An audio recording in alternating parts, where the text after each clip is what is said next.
ဒီဇလန်လေးကတော့ကြီးမားပြီးကျေပြန့်လာတဲ့အာဖရိကဒေါ်နယ်ကြီးတဲ့ကအမီးမပါတဲ့မြောက်ကလေးနဲ့အစာပြရပါမယ်။ဒီမြောက်ကလေးဟာချစ်စရာကောင်းတယ်လို့ပျော်ပျော်နေတတ်တယ်ဆိုပေမဲ့တကယ်တမ်းတော့တကောင်နဲ့အထီးကျန်နေခဲ့တာပါ။တစ်ဖက်မှာတော့မျိုးပြကြီးရဲ့ပြတိုက်တစ်ခုမှာထက်ဆိုတဲ့ပြတိုက်မှုဟာအမြဲတမ်းပြင်းစရာကောင်းတဲ့အကြောင်းအရာတစ်ခုတည်းကိုပဲထက်ခါပြောနေတဲ့အတွက်မက်ကီဆိုတဲ့သူ့ကိုသဘောကျနေတဲ့ဆီယာမာလေးရဲ့အကြောင်းသားတွေကလွဲရင်လာရောက်လေပတ်တဲ့သူကမရှိသလောက်ကိုရှားလို့နေပါတယ်။ဒီအကြောင်းတွေကိုတည်တဲ့ပြတိုက်ပိုင်ရှင်မစ္စတာဘလုံးဘယ်ရီကအရှုံးပေါ်နေတဲ့ပြတိုက်ကိုပိတ်ပစ်လိုက်တာကပိုပြီးအဆင်ပြေမဲ့အကြောင်းထက်ကိုပြောပြလိုက်တယ်လို့မစ္စတာဘလုံးဘယ်ရီရဲ့သားဂျူနီယာကလည်းပြတိုက်နေရာမှာကားပါကင်ကြီးတိဆောက်ဖို့ထက်ကိုပြောလိုက်ပါတယ်။ဒီအချိန်ကိုသဘောမကျတဲ့ထက်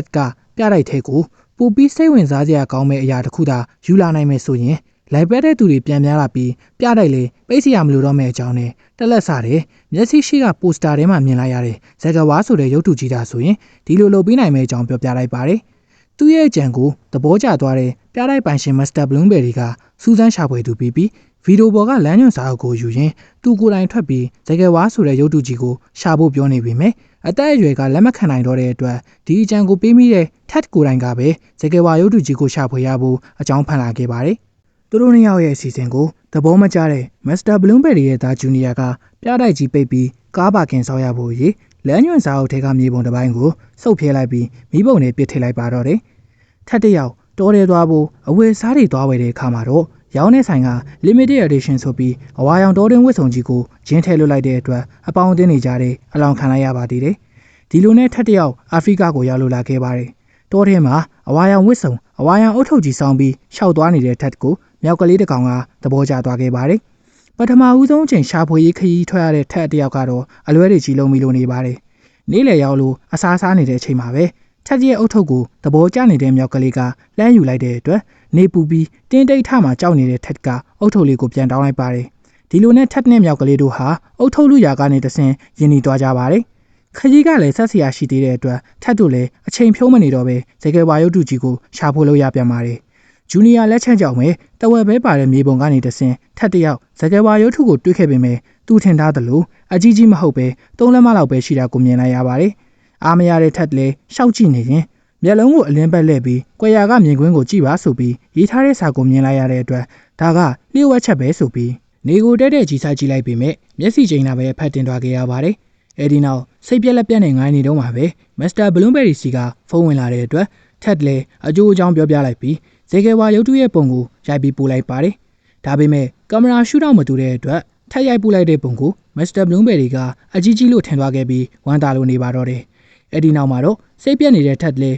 မြောက်ကလေးကိုအုတ်ထုတ်လေးလက်ဆောင်ပေးခဲ့ပြီးတော်တွေကထွက်သွားပါတော့တယ်။ဒါပေမဲ့ထက်ကိုသဘောကျသွားတဲ့မြောက်ကလေးကသူ့ပေးခဲ့တဲ့အုတ်ထုတ်ကိုကင်ပြီးထက်စီးသွားတဲ့တင်မောဘောကိုလိုက်လို့လာခဲ့ပါတယ်။ကန်းကတ်သွားတဲ့အချိန်မှာလဲထက်တယောက်တက်စီပေါ်တက်သွားတာကိုမြင်လိုက်ရတဲ့မြောက်ကလေးကနောက်ကနေလိုက်လာပြန်ပါတယ်။ထက်တယောက်ကားပိတ်နေရင်းနဲ့မှပေ40မြင်းနဲ့ဇေကဝါရုပ်တုကြီးဆိုပြီး promotion ဆင်းထားတဲ့ပိုစတာကြီးကိုမြင်လိုက်ရတဲ့အတွက်ဘာလို့ရမှန်းမသိဖြစ်လို့နေပါတယ်။တစ်ဖက်မှာလဲမြောက်ကလေးကအုတ်ထုတ်ကိုကင်ပြီးထက်နောက်ကိုလိုက်လို့လာနေပါတယ်။ထက်တယောက်အိမ်ပြန်ရောက်လို့နားနေတဲ့အချိန်မှာတော့မစ္စတာဘလုံးဘယ်ရီစီကဖုန်းဝင်လာပြီးသူ့အတွက်မီဒီယာတွေကိုခေါ်ပြီးသတင်းစာရှင်းလင်းပွဲလုပ်ပေးထားတာကြောင့်ဝစ်စုံအပြည့်ဝတ်ပြီးလာခဲ့ဖို့မစ္စတာဘလုံးဘယ်ရီကပြောလိုက်ပါတယ်။အဲဒီအချိန်မှာပဲအုတ်ထုတ်ကလေးနဲ့အတူမြောက်လေးပါပေါ်လာတဲ့အတွက်ထက်တယောက်ဘာလို့ရမှန်းမသိဖြစ်နေတဲ့အခါမှာပဲအနံ့ခံကောင်းတဲ့တိုက်ခန်းပိုင်ရှင်ကရောက်လာရင်တရိတ်ဆန်နှံ့ရတယ်ဆိုပြီးထက်ရဲ့အခန်းကိုစစ်လာဆေးလာလုပ်ပါတော့တယ်။ကံကောင်းထောက်မှစွာနဲ့ပဲမြောက်ကလေးကလေပေါက်ကနေတဆင်တခြားအခန်းကိုရောက်သွားတဲ့အတွက်ထက်လည်းအသေးအတန်လိုက်ရှာရပြန်ပါတယ်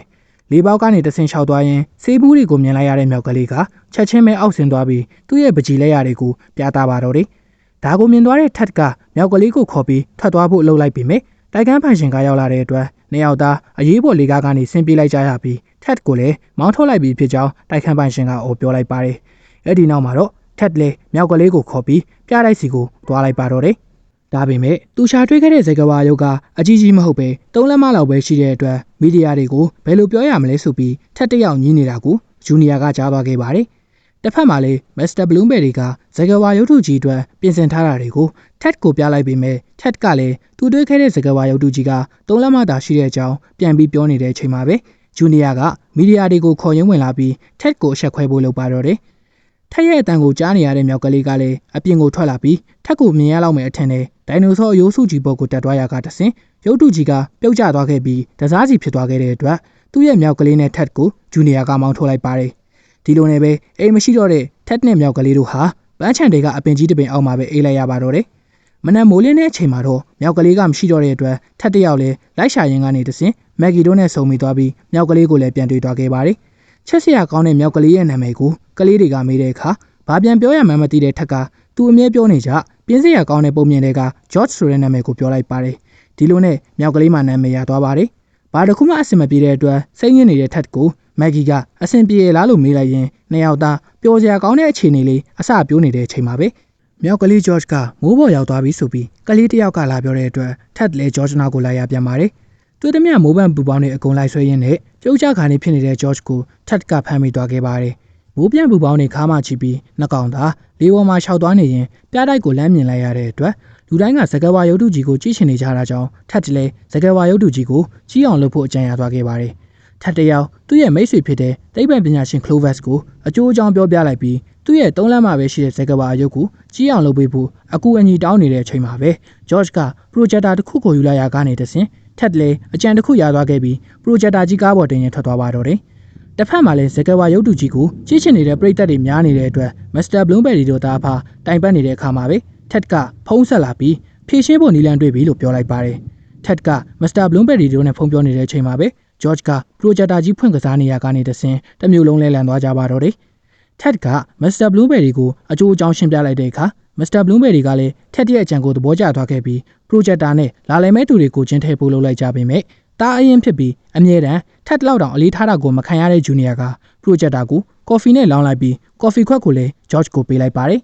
ဒီလူနဲ့ projector က error တက်ပြီးပေါက်ကွဲတဲ့အခါမှာပဲ George ကိုအပြစ်တင်လိုက်ရင်သူကတော့ခင်မမို့အေးလုပ်ပြီးဖခင်ဖြစ်သူကိုဒီလုပ်ငန်းဆက်မလုပ်တော့ဘူးဂျူနီယာကပြောလိုက်ပါတယ်စိတ်ညစ်သွားတဲ့ထက်ကပြတဲ့အပြင်ဘက်ကိုထွက်သွားရင်စောင့်နေတဲ့သူအားလုံးကိုလည်းပြတိုက်ကအပီးပိတ်လိုက်ပြီးဆိုပြီးပြောလိုက်ပါတယ်သူ့ကိုလိုက်ပြီးစနေတဲ့ George ကိုလည်းထက်ကထွက်သွားဆိုပြီးမျက်နှာလွှဲလိုက်တဲ့အချိန်မှာပဲတရိတ်ဆန်ထိန်ထိန်ရေးဖွဲ့က George ကိုဖမ်းသွားပြီးအာဖရိကကိုပြန်ပို့ဖို့လုပ်ပါတော့တယ်